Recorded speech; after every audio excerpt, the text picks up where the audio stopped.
প্রধানমন্ত্রী শুরু করতে পারবেন ৭৫-এর গণ আন্দোলনের অন্যতম রূপকার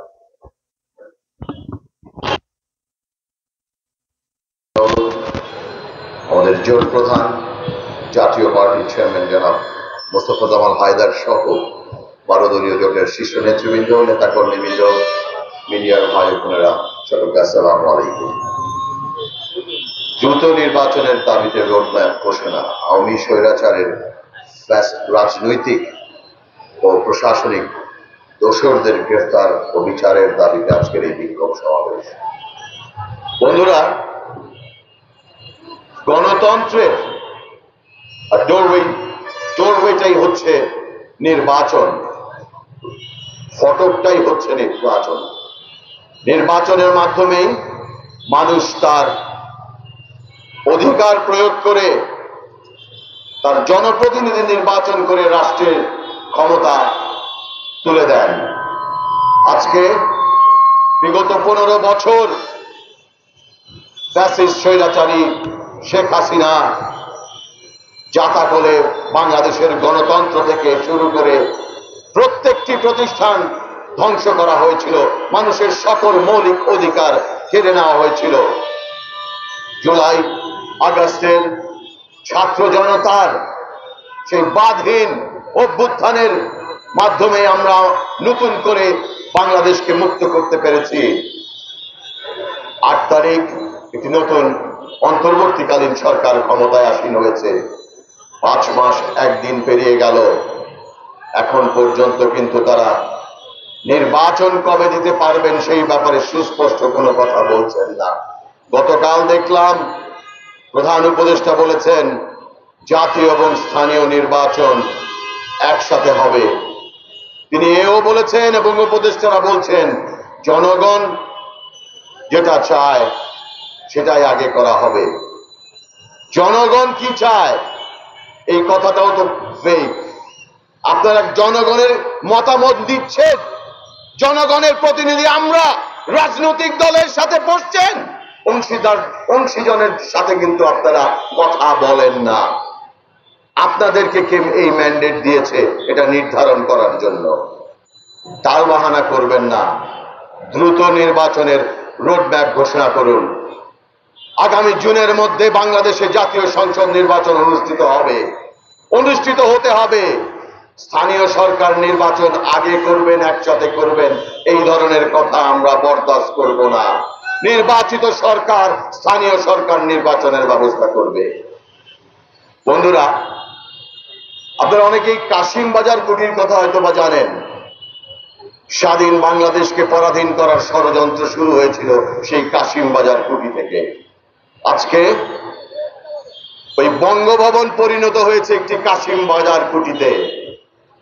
চুপি চুপি চুপ্পু তার ষড়যন্ত্র কিন্তু করেই যাচ্ছে।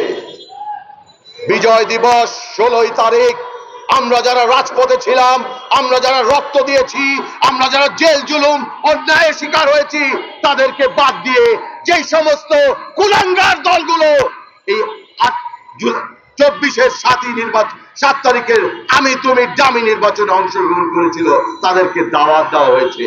ফ্যাসিস্টদের পুনর্বাসন করার যে ষড়যন্ত্র সেটা কিন্তু চুপি চুপি চুপ্পু ঠিকই করে যাচ্ছেন। এই চুপ্পুকে রেখে সংস্কার কতটুকু এগিয়ে নিয়ে যাবেন সে ব্যাপারে আমার সংশয় আছে। আমরা দেখছি রংপুরের এসপি শাহজাহান অ্যাপাচি ট্রাকের ওপর উঠে কিভাবে সেদিন গুলি করে মানুষ হত্যা করেছিল, অসংখ্য মানুষকে গুলিবিদ্ধ করেছিল, তাকে এখনো গ্রেফতার করা হয়নি। চট্টগ্রামের ডিআইজিতে বহাল তবিয়তে আছেন। প্রশাসনের যেই সমস্ত ব্যক্তিরা 18-24-এর নির্বাচনে ডিসি, ইউনো থেকে শুরু করে পুলিশের এসপি যারা সহযোগিতা করেছেন তারাও বহাল তবিয়তে আছে। এই আওয়ামী প্রেতাত্মাদের রেখে বাংলাদেশে কোনো আইনের শাসন প্রতিষ্ঠা হবে না, গণতন্ত্র ফিরে আসবে না। আমরা ছাত্র জনতার অভ্যুত্থানের মাধ্যমে ভারতের দাসত্ব থেকে দেশকে মুক্ত করেছি। আমি প্রশ্ন করতে চাই এই অন্তর্বর্তী সরকারকে, আপনারা কাকে তুষ্ট করতে চাচ্ছেন? কে আপনাদের প্রভু? এক এক দিন এক এক রকমের কথা বলেন। হার্ভার্ড আর অক্সফোর্ডের সংস্কারের ক্ষুধার্ত মানুষ বোঝে না। মানুষ চায় এদেশের ছাত্র জনতা, আপামর কৃষক, সকলেই রাজনৈতিক কর্মী যারাই বিগত 15-16 বছর জেল জুলুম নির্যাতনের শিকার হয়েছে তার ন্যায় বিচার অবিলম্বে বাংলাদেশে ফ্যাসিস্ট স্বৈরাচারী খুনি হাসিনার দোসরদের গ্রেফতারের দাবি জানাচ্ছি। না হলে আমরা রাজপথে ছিলাম, রাজপথে নামতে দ্বিধা বোধ করব না। বিডিআর বিদ্রোহের পুনঃ তদন্ত হতে হবে, সঠিক বিচার করতে হবে, নিরপরাধ জওয়ানদের জামিনে মুক্ত করতে হবে। শাপলা চত্বরে যে আলেমদেরকে নির্বিচারে রাতের আধারে গুলি করে হত্যা করা হয়েছিল তার জন্য তদন্ত কমিশন করে সেই দোষী ব্যক্তিদেরকে সকলের সামনে বাংলাদেশের জনগণকে দেখিয়ে দিতে হবে, দৃষ্টান্ত স্থাপন করতে হবে বিচারের মাধ্যমে। বন্ধুরা, আপনারা দেখেছেন গত পরশুদিন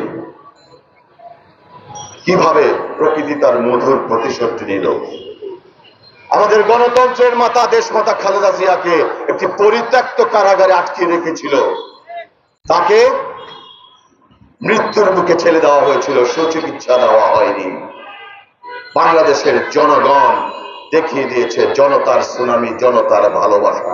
বেগম খালেদা জিয়াকে তারা কিভাবে রাজকীয়ভাবে বিদায় দিয়েছে। লন্ডনে তাকে রয়্যাল অতিথি হিসাবে গ্রহণ করা হয়েছে। শেখ হাসিনা, ভারতে বসে তুমি দেখে নাও কিভাবে তোমাকে পালিয়ে যেতে হয়েছে, কিন্তু গণতন্ত্রের মাতা দেশমাতা বেগম খালেদা জিয়াকে বাংলাদেশের জনগণ কতটুকু শ্রদ্ধা করে, ভালোবাসে। ইনশাআল্লাহ যেই সমস্ত গুজব ছড়ানো হচ্ছে সবকিছুর দাঁত ভাঙা জবাব দেওয়া হবে। আমাদের নেতা তারেক রহমান বেগম খালেদা জিয়াকে নিয়ে ইনশাআল্লাহ উনি সুস্থ হওয়ার পরে বাংলাদেশে ফিরে আসবেন। আমরা সংস্কার অবশ্যই করব, এটি একটি চলমান প্রক্রিয়া। আমাদের সকলের ঘোষিত 31 দফার মাধ্যমে আমরা বাংলাদেশের মানুষের জনগণের ভাগ্য উন্নয়ন করব ইনশাআল্লাহ। আমি আমার বক্তব্য দীর্ঘায়িত করব না। অন্তর্বর্তী সরকারকে আবারও বলবো, কোনো বাহানা করবেন না, কাউকে তুষ্ট করার জন্য আপনারা আসেনি। 2000 শহীদের রক্তে স্নাত এবং এই রক্তের উপর দিয়েই আপনারা ক্ষমতায় এসেছেন, আজকে ক্ষমতায় আছেন।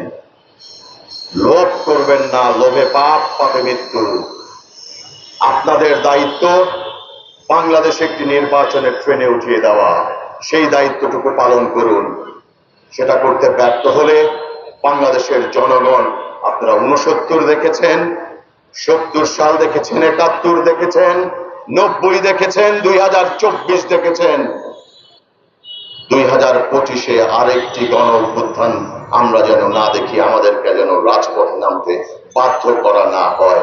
আমি আশা করব অন্তর্বর্তীকালীন সরকার, আমরা যারা রাজনৈতিক অংশীজন আছি সকলের সাথে বসে অতি শীঘ্রই একটি নির্বাচনের রোডম্যাপ ঘোষণা করবেন। সকলকে আমরা একটি ফ্যাসিস্ট স্বৈরাচারী সরকার বিদায় করেছি। ক্রান্তিকালের মধ্য দিয়ে যাচ্ছে সরকার, কোন পাতানো ফাঁদে পা দিবেন না। আসুন আমরা ঐক্যটাকে সুদৃঢ় করি। সবার আগে বাংলাদেশকে আমরা বিশ্বের মানচিত্রে উঁচু করে তুলে ধরি। আমার বক্তব্য শেষ করছি। খোদা হাফেজ। বাংলাদেশ জিন্দাবাদ, বাংলাদেশ জাতীয় দল জিন্দাবাদ।